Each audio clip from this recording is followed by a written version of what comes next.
तो ईरान के खिलाफ यूएस सऊदी का संयुक्त प्रहार, खबर क्या है ये आप जानिए। ईरान के खिलाफ अमेरिका सऊदी का ज्वाइंट ऑपरेशन। इराक में ईरान समर्थित गुटों के ठिकानों पर हमला हुआ है। हथियार और लॉजिस्टिक साइट्स को टारगेट पर लिया गया। 72 घंटे में 30 से ज्यादा ड्रोन हमलों के बाद अमेरिका ने बदला लिया। ये बदले की कार्रवाई आप ये समझिए जिसका जिक्र मनीष कर रहे थे। दक्षिणी इराक में एक के बाद एक कई मिसाइल हमले हुए। ईरान समर्थित हूती और पीएमएफ फोर्सेस के हथियार डिपो पर ब्लास्ट किया गया। एयर वाइस मार्शल पीके श्रीवास्तव सर, एक बात बताइए, अमेरिका और सऊदी अरब की तरफ से जो हमला किया गया वो दरअसल उस जवाब में किया गया, उस बदले की कार्रवाई के तौर पर किया गया जो ईरान ने जॉर्डन पर अटैक किया है। और ये पहली बार ऐसा हुआ है, जैसा मनीष ने जिक्र किया कि पहले अमेरिका या फिर इजराइल हमला करते थे, लेकिन इस बार युद्ध जब पॉज में था तब ईरान की तरफ से हमला किया गया।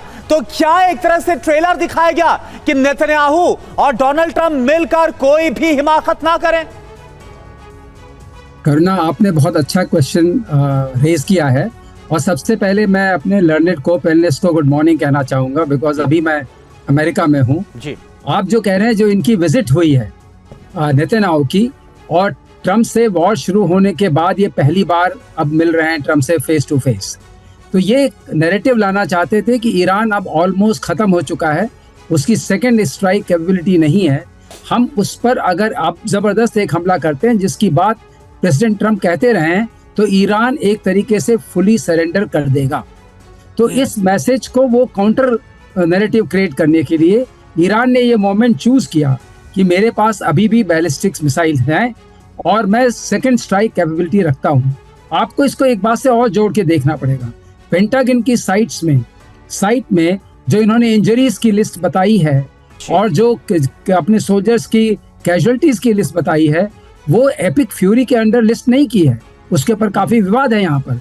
उसको लिस्ट किया है अदर ऑपरेशंस, आउटसाइड ऑपरेशंस करके। सो ये कह रहे हैं आप जो एपिक फ्यूरी में जो नुकसान हो रहा है उसको उसके अंदर लॉक क्यों नहीं कर रहे हैं। तो ये भी एक चर्चा चल रही है। ये युद्ध यहाँ पर बहुत ही अनपॉपुलर है और इतना हो, जिनकी जब पहले वो आए थे उनकी सपोर्ट जो था वो मास बेस बहुत ज्यादा था, अब वो बहुत कम हो चुका है। तो शायद ईरान ने ये मोमेंट इसलिए चूज किया है कि इनको एक मैसेज जाए कि हमारे पास अभी भी क्षमता है स्ट्राइक करने की।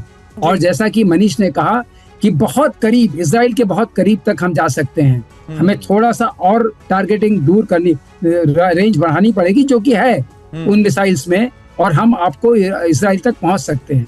ये इसका सबसे बड़ा महत्वपूर्ण पहलू है। इस बात को रूल आउट नहीं कर सकते कि नेतन्याहू और ट्रंप ने भी इसी टाइम को बाय करते हुए अगली स्ट्रैटेजी के तहत बड़े फैसले लिए हैं, क्योंकि वॉशिंगटन में नेतन्याहू और ट्रंप के बीच हुई मुलाकात के बाद ये खबरें आ रही हैं जहां नेतन्याहू ने ईरान से जुड़े कई सबूत सौंपे हैं और इजराइल के साथ ज्वाइंट ऑपरेशन चलाना चाहते हैं ट्रंप। एनजीओ की रिपोर्ट में इसको लेकर दावा किया गया।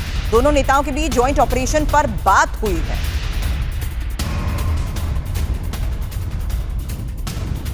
तो मुलाकात में ज्वाइंट ऑपरेशन को लेकर हुई बात, ये सबसे बड़ी खबर है, क्योंकि अब ईरान जिस स्तर पर हमलों को अंजाम दे रहा है, साफ है कि वो इलाके जहां यूएस को जमीन, हवा और समुद्र तीनों control Iraq, Oman, Kuwait, Bahrain, Qatar, Jordan से मिलते हैं, ईरान सीधे उन पर वार कर रहा है।